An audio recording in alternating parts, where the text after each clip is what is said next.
Hello guys, welcome to my channel for new battle report. Again, WTC, that's what keeps me busy at the moment. So this is the 5th game for me in this tournament. As a reminder, we had the group stage before, then the round of 32, and now it's the round of 16. So this is how how it looks like at the moment in this final stage.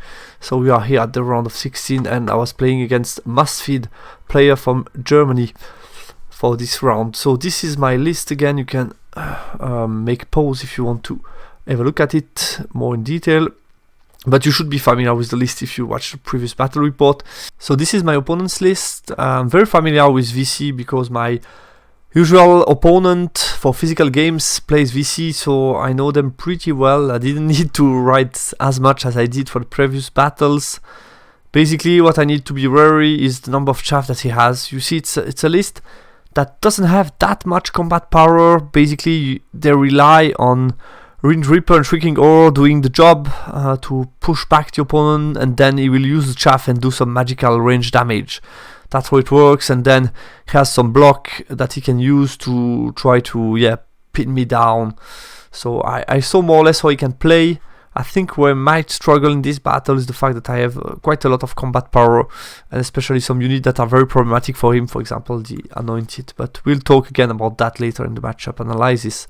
Settings: we play on the map A7, it's refuse flank and secure target. I went with a pretty blast oriented magic setup. Took all 4 of the blast from occultists because I mean these 2 are very useful against Shrieking Oar, Wind Reaper, stuff like that, and these 2 useful against Wraith and the Chaff. Twisted Effigy obviously very useful when you play against Shrieking Oar, or even to decrease a little bit the potential of occultism. And then I struggle a little bit between Raven's Wing or Deceptive Glamour, and I thought, depending on the choice of the map, if I expect to see combat or not, I might take Deceptive Glamour as a safe choice, because the rest is a lot of spell that I will use from distance, just to have 2 boosts in case there are some combat. I have 2 times an occurrence of -2 weapon skills. Since he has no Binding Scroll, it could be cool to just secure at some point if I need to fight the Wind Reaper, for example, that I can put -1 or -2 weapon skill. So that's why I went for this choice. You see the spell selection of my opponent, so it's a mix between combat buff and some blasts. He has a lot of spell at his disposal. Also, this guy has a free hereditary. He has also the creation of the unit. So yeah, a ton of spell. I think it's, how much is that? 10, 11 total, quite a lot. So matchup analysis.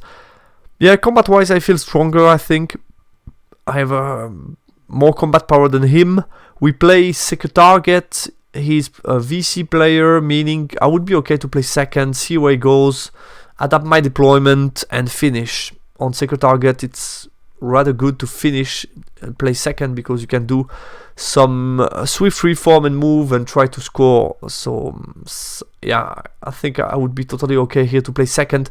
If you check both lists, I mean, it's very hard for him to be aggressive and come forward, so I'm not too worried of him starting chaffing me with the wolf and then being aggressive behind and be able to profit from this chaff. Anointed are very good in this matchup. I have to follow his chaffing options because he's likely to feed them chaff. VC list that will play compact, he has no coaches. If I put space between both secure target, it might be very hard and almost impossible for him to get to them. Also, we saw what kind of scoring he has. It's 4 infantry block, so very hard to go in some space. We both have some strong range damage. I felt I have all the tools: small blast, bows to target Wraith and Chaff, big blast, blunderbuss, rocket battery to target Shrieking Oar and Wind Reaper. So I felt pretty okay in the range damage battle, and I felt stronger in the combat battle, which is a good sign, I guess, and make me think the matchup was rather positive for me.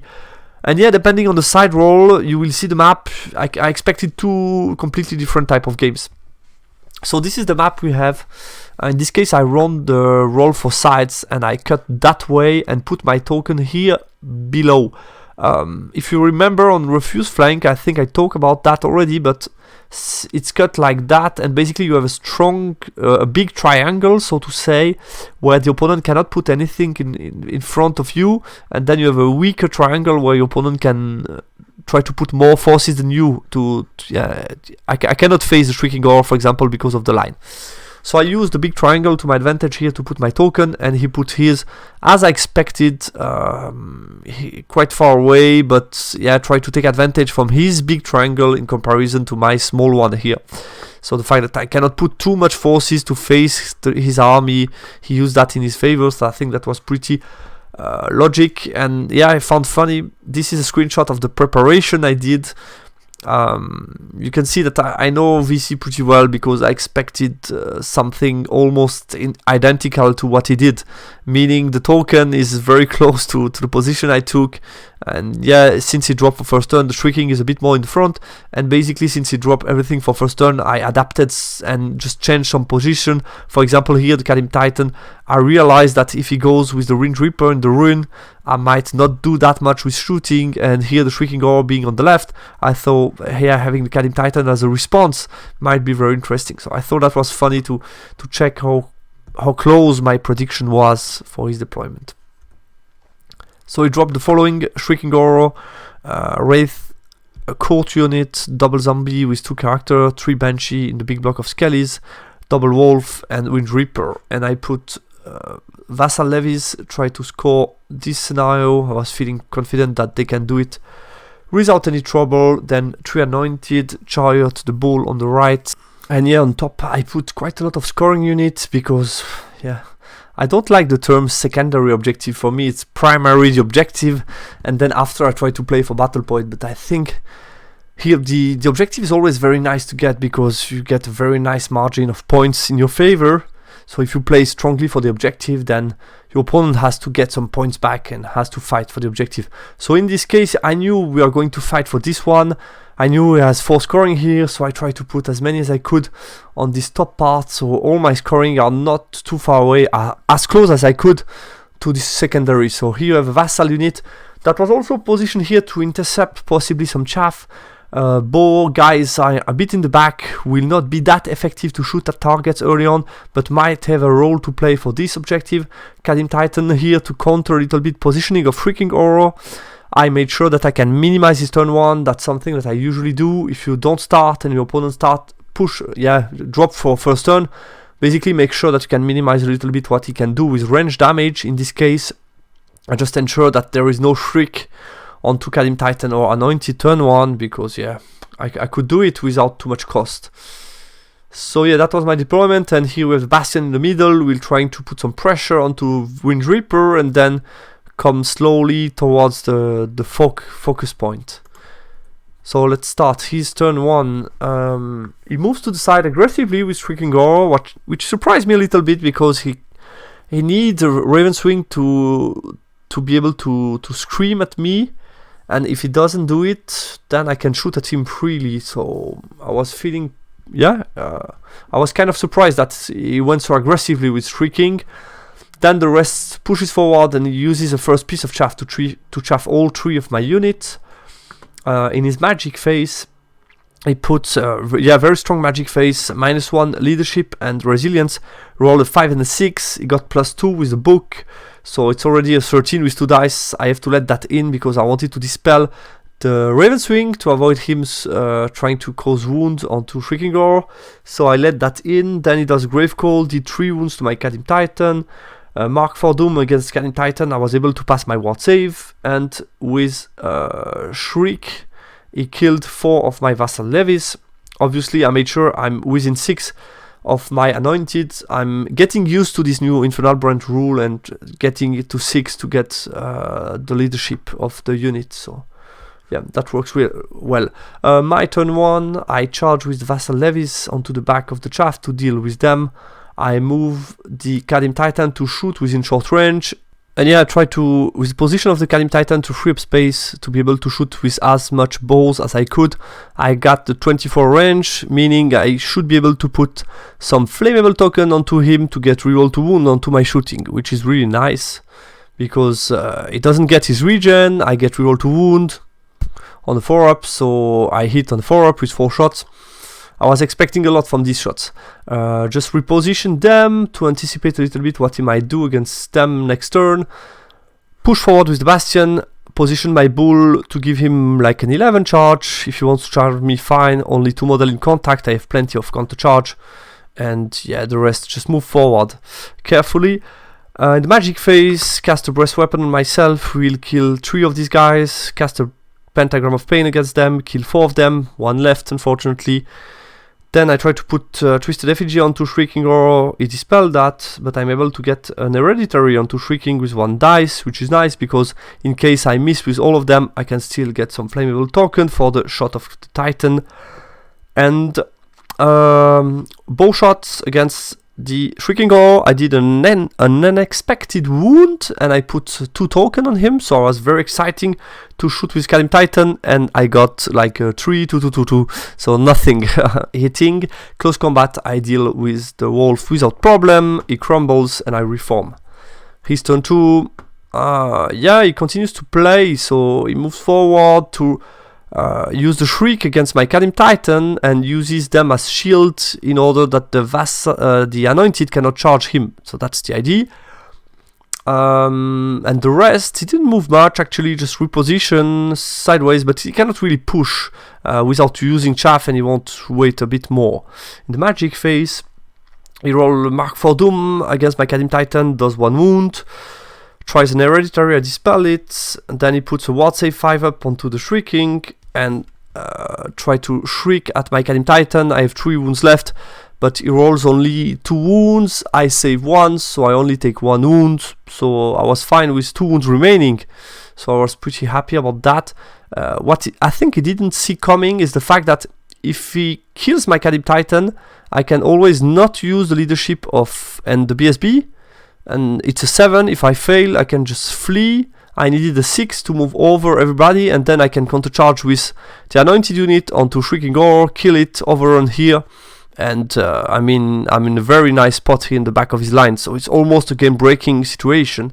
So I think, yeah, obviously it's unfortunate not to kill the Titan, but at the same time, I saw an opening here that I could exploit. But unfortunately, or fortunately, I prefer my Kalim Titan to live, to be honest, because it's still a risky plan, because if I roll low on the flea, it can be very, very annoying and chaff me. So it was still a risky plan. I'm happy that I don't have to execute it, but it could have been potentially very huge in the game, and I think Kalim Titan dying, I would probably have tried. My turn 2, basically just move sideways with them. No charges, obviously. Start to move forward with them. Continue to push forward with everybody. This time I give him a 10 Swift Ride just to tempt him. Still using the same trick. Bastion move forward, trying to get some range. These guys just reform, move in between, trying to apply some pressure. Kalim Titan trying his luck again, and here basically I put everything into position to deal with the Shrieking Roar. So basically I have bow shots that didn't move. I put the Bastion within 12 and front arc to shoot at him with the Flaming Banner to get reroll to wound. I put the Great Bull within Mark for Doom, and I have the Kalim Titan. So I will focus all my range damage to deal with him, because if I can kill him now, that could be huge, because if he deal with me next turn, it could be a bit annoying. Obviously I made sure that if he charges my Kalim Titan, there is no overrun onto this unit. In the magic phase, I put a Pentagram of Pain to kill the remaining wolf to deal with 1 chaff pieces, so that was nice. Then I put a Mark for Doom, did 2 wounds onto the Shrieking Roar. He didn't pass the ward save 5-up, so I was quite happy. And then I failed the breast weapon. I tried to put Hereditary onto Ringed Reaper, but he dispel, and then with 1 dice against 1 dice, I'm still able to get a Twisted Effigy onto Shrieking, just in case he survives. No Shriek, so that's nice. And I put the Attribute onto the Bull to get some nice lateral movement next turn. Let's go into shooting. So 24 Archer did nothing against the Shrieking Roar, unfortunately. Then I shoot with the Bastion Flaming Banner, got only 4 hits. 2 wounds, rerolled the other 2, nothing, but he failed 2 ward saves, so only 1 wound left. Then I shoot with Kalim Titan and I finish him. I did 2 wounds, and yeah, he didn't pass the ward save, so he died. So that was really nice. So it was worth it to commit everything, and I took some nice point because I've already kill 2 units of chaff and the shrieking now, so that's not bad. Even my Kalim Titan is almost dead, but at the same time I think it's quite huge, the shrieking or dying. He's turn 3, so basically now he needs to move slightly back because I will start to push. He gives me as chaff first Banshee, the rest just shuffles around. The magic phase, I put an hereditary area in to time, and I dispel the toxic. I just focus myself on dispelling the things that can potentially kill the Titan, and nothing in shooting. My turn 3, I charge a chaff and I continue to apply pressure. The bull with the attribute can move 16 to the side out of arc, so it will get interesting because now I can move to his flank to threaten him. The rest continue to push, but still carefully. Bastion gets within range of the skeleton. Was a bit too risky to my taste to go in the range to shoot at them. And the rest, yeah, just this guy just moves slightly backward, just keeping all my scoring tight, ready to go for the scenario later on, but I might need those units, so I don't want to use it too soon. I don't want to take any charges, and I start to move them forward as well because they have no target anymore. In the magic phase, I did the Mark for Doom on Ridge Reaper, did 3 wounds, he dispelled Gravecall. Shooting, I kill 1 race with the Kalim Titan, and I kill 7 skeleton with the Bastion. Very nice shooting phase. Turn 4, continues to shuffle around, move back with them because yeah, he knew I could push to the side, didn't want me to charge him, so he just moves back. These guys move to the side, try to threaten Kalim Titan. I binding scroll the Mark for Doom, so I thought he can grave call me, he can Mark for Doom me, and he can Raven Swing over me, try to kill me, and next turn if he doesn't do that I can continue to move back and I should be fine, and not give any free point at the moment. But he puts a binding scroll Mark for Doom, thinking I cannot let that through, and Gravecall he will need more dice, and I had 7 dice at my disposal. So a binding scroll Mark for Doom, he does a big Raven Swing because small was not enough, he does big, and just with the D6 rank 4 he kills my Kalim Titan outright. Which is, yeah, can happen. Hereditary in, Hereditary failed, and I dispel Gravecall. With shooting he killed like 5 vassal levies. With the Banshee, and I passed my panic check on 9 rollable. My turn 4, I charge a chaff. Levies just move slightly forward as a trap, giving this flank to both units, this flank to this one. If he charge me, fine, I can counter charge afterwards. Continue to move slightly forward with the Bastion. These 2 units can really push forward because he moved so much deep, and the bull moves to the side, and yeah, here I have scenario secured. In the magic phase, yeah, here as well I start to move towards the objective, try to get some shots against the wrist as well. You never know, you might be lucky. In the magic phase, I try to put a Gravecall against them. He dispelled that, twisted effigy onto his occultist mage just to avoid getting some bad surprise with magic, and then I did a pentagram, but he rolled 2 save on the 6-up, so that was funny. Shooting, kill a couple of skellies. Nothing on the wrist, and that's his turn 5. He decided not to charge. He moved back with them, back with the zombies, just shuffles around but still remains pretty defensively. Just move the wrist in front of me, kill like 4 or 3 with the Reaper attack, and I pass my panic and gives me last, I think it was the third last Banshee as chaff. Magic phase, it puts some buff onto this unit, Spectral Blade and Ward Save. Yeah, I wasn't too eager to charge them because it's still long charge, he has some counter charge set up, so it was not too exciting to go against this unit, so I could let this kind of buffs go through. My turn 5, I charged the 3rd Banshee. These guys, since I had 4 guys left, I could swift reform in the Conga, move 4 out of arc of everybody. That was nice because the scenario is here and there's only 1 turn left to play. Move 4 forward to shoot at them and be ready for potential combat. I charge Banshee and I just made sure with the cross that I can reform 4 wide and block the charge for the court against the vassals. That was important because if he could charge here, he can block me and that could be annoying. I move the mage out, pushes with the Bastion slightly forward. These 2 guys also as well, and here I went out of arc of the a Wind Reaper, but within arc of the zombies, not too scared, they have no champion, just want to be scary for turn 6. No big risk to being here. In the magic phase, I only got Twisted Effigy off, the rest just failed or got dispelled. His turn 6, and here, mistakes happened. He told me, I charge you with zombie, you need to close, and now I see you, I charge you with the Morghast, but actually that was wrong to do it like that, because the Morghast don't see me at the beginning of the movement, at the beginning of the charge phase where you declare all charges, so they couldn't charge me actually. So it doesn't matter that much, as you will see how it ends up for the bull, but we just ignore that for the end. I think, there is no big damage, because if you see this position, he couldn't charge anything else.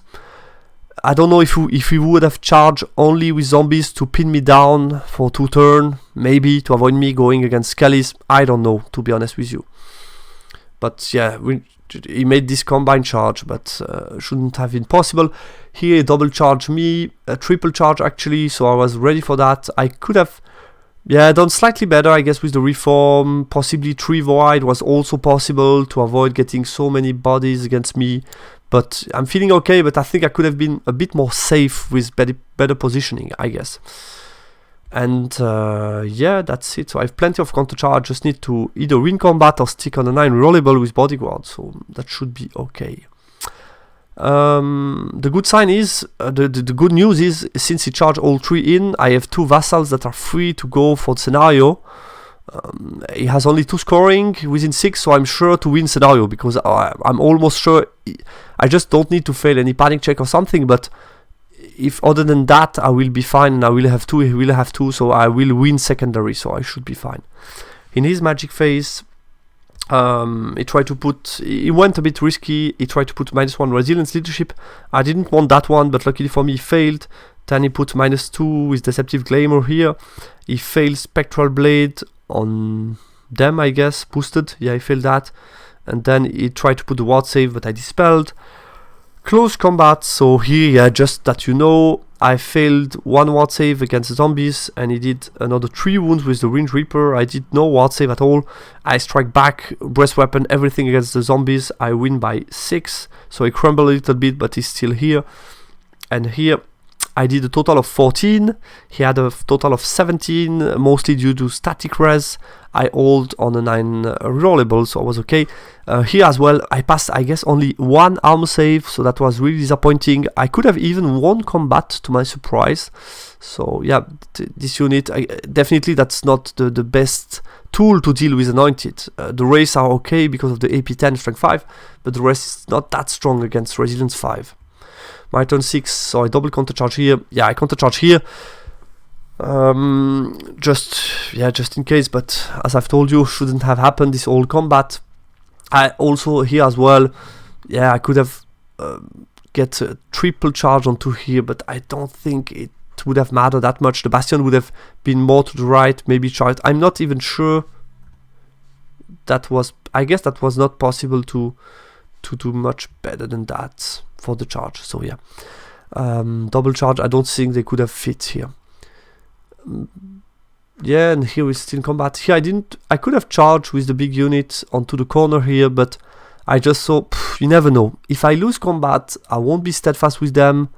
If I lose all of them and then they break, I get only 1 scoring, he has 2, he can win. So I don't take any risk here.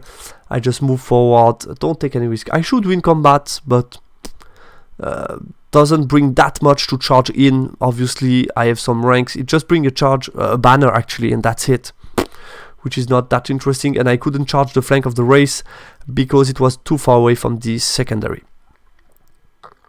Magic phase, I tried to put hereditary onto them, dispel, deceptive glamour, dispel as well, and then I was able to heal 1 wound. I killed some skellies and heal 1 wound to the bull.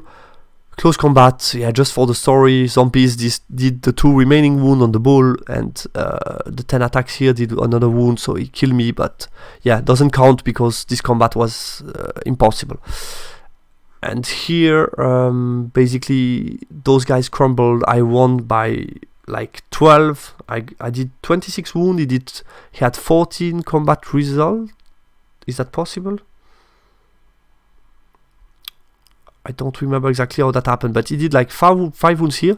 I had just one guy left with 2 wounds. He did another wound here, and I guess with the standard BSB or the standard legend ranks, he came up to 14, and I did a total of 26. So I won by 12. So that crumbled a bit, and yeah, that was the end of the game. So as I've told you, it took half of the Vassal, Kalim Titan, half of the Toruk because of the one guy remaining. I took all of that, and I got secondary, which is, yeah, 15. It doesn't matter that much how much is the score. It's just important to win, to go through. So it doesn't matter that much what I could have done with the Great Bull, if he would have killed all the zombies or I don't know what. That doesn't matter that much in this case. So post-game analysis. I think my combat superiority was really huge because it allowed me to go forward in this game. I was confident in this matchup, and I was able to push, and he had to give me plenty of chaff. After deployment, I was feeling really, in the driving seat because I had one second target in my hand. All my scoring were ready to go for the second one, and that worked really well late on in the game. I was able to bring both vassals, to bring the anointed, to keep the anointed. As I've told you, I think the slight mistake with the Anointed could have been in a slightly safer position, turn 5, to make the charge from the court slightly longer. I think it was an 8 with 2 dice. I could have been slightly more far away, do things a bit better. I think it was possible to do slightly better, to just make sure that I win combat and I don't even have to take the 9 rollable. Shrieking Gore played a risky game. Two shooting phase within short range of the Kalim Titan with multiple wound, reroll to wound, strength 6. I think it's way too much. And at the end, it paid the price with this heavy phase where I put everything against him. I was wrong to pick Deceptive Glamour at the spell selection. Should have taken Raven's Wing. I only cast it one time. Was dispelled. Didn't matter that much. I should have really picked Raven's Wing, which could have been much more helpful, also considering the objective that we play. Shooting performed well during this game. I was happy from this part of the list against Shrieking Oro. Vassal, they proved their value again. They are so resilient. And then the high amount of scoring in the list, I think it's useful in many cases. In most of the secondary objective, you are very happy to get a lot of scoring, so that's cool. So that's it, guys, for this round of 16. Happy to qualify for the next round. Looking forward to this quarterfinal. Obviously, you will get another battle report. I hope it will be on Warhol, but it depends on the opponent as well. If people like to play on Warhol or not. In this case, my opponent preferred to play on UB, felt more comfortable on it. So, thanks again for the game to my opponent. It was really nice and interesting. And see you soon on the channel. Bye.